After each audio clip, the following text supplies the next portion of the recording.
આજે છે ને એકદમ દેશી ફૂડ, કેમ કે રમઝાનમાં પેલું મેં કીધું ને કે બધું ફ્રાય ને બધું ખાઈને એ થઈ જાય, એકદમ દિલ ભરાઈ જાય, ખબર પેલું હું થઈ જાય, પહોંચી જવાય.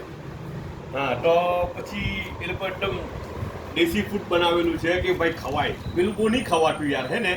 અચ્છા, તો હું બનાવેલું છે ખબર? આ પાછી જો ની ડેગ સ્ટાઇલ કઢી બનાવેલી છે ને ખીચડી છે ને, ખીચડી ડેગ સ્ટાઇલ નથી, હે થોડીક ઢીલી ખીચડી છે, તુવેરની દાળવાળી ને અંદર જીરું બી નાખેલું છે ને આ પટ્ટી હની કઢી લીમડીની પટ્ટી બી અંદર છે. તો ને થોડુંક તેલનો વઘારો હોય, મતલબ જીરાનો વઘાર તેલમાં, ને હાટે છે ને દૂધી બી બનાવે છે. એટલે છે ને આપણે કહે ને દેશી ભાષામાં, સુરતી ગામઠી ભાષામાં ખીચડીને હાયણું. હા, તે ખીચડીને હાયણું આજે તો બનેલું છે, હે ને પાછું હાટે પેલી ચટણી તો છે જ, 2 જાતની ચટણી, 1 જાતનું અચાર, હે ને અલગ જાતની ચટણી છે ને. આ તો કંઈ સલાડ છે, પણ સલાડ તો છે ને હમણાં ઇફતારીમાં આખી ચિકન ઉઠી, આટલી મોટી.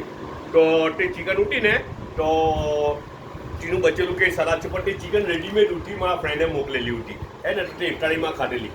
તો ટીનું સલાડ કંઈ બચેલું છે, તો ચિકન આખી ઉઠી ને તો પછી આ ચિકનની સ્ટીક ને એ બધું બનાવ્યું ને તો તેની બી વેલ્યુ નહીં થઈ. તે ચિકન જ બધાએ ખાઈ લીધી, આખી ચિકનમાં જ બધા બેસી ગયેલા હતા આજુબાજુ. તો આ ચિકનની સ્ટીક છે, આ ચિકન સ્ટીક છે, ડીંગલી ગોસ. હા, ડીંગલી ગોસ. ઈસુ એવું કહે કે ડીંગલી ગોસ છે.